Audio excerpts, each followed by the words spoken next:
All right, so the first fictional character we're going to do for these cognitive biases is Wednesday Addams from the Netflix series Wednesday.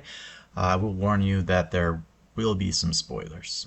So, throughout the Netflix series, Wednesday investigated a monster terrorizing Nevermore and the surrounding town, and despite the exceptional intelligence and psychic visions, she misses crucial clues about the true villain hiding in plain sight.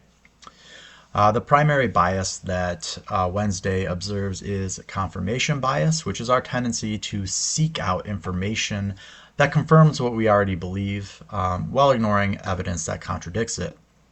Once Wednesday formed theories about potential suspects like Xavier, Tyler, or even the principal, she interpreted every new clue to fit these theories. The bias developed from Wednesday's natural skepticism and distrust of authority figures. When she arrived at Nevermore, she immediately suspected the normies in town and the school administrator. Her outsider mentality made her quick to blame the obvious suspects while overlooking Miss Thornhill, who presented herself as an ally. So this bias led Wednesday to fixate on Xavier as a suspect because of his monster drawings. He suspect Tyler only after personal betrayal, despite earlier clues, and then dismiss evidence pointing to Miss Thornhill, like her botanical expertise, and ignore the connection between Thornhill and the historical villain Crackstone. So these tunnel vision moments nearly cost Wednesday and her friends their lives. There's a secondary bias that she displays. It's the availability heuristic. So Wednesday, she also fell victim to this, giving more weight to information that's dramatic or easily recalled. The monster attacks were so shocking that they dominated her thinking, making her focus on who could physically transform rather than who might be manipulating events from behind the scenes. So this bias appeared when she focused on the monster's physical attributes rather than the motive. She gave more weight to her visions of the monsters than to everyday suspicious behavior. She remembered dramatic confrontations with suspects more vividly than subtle clues, and she overlooked Miss Thornhill's convenient appearance after the attacks. So how would the decision detox have helped?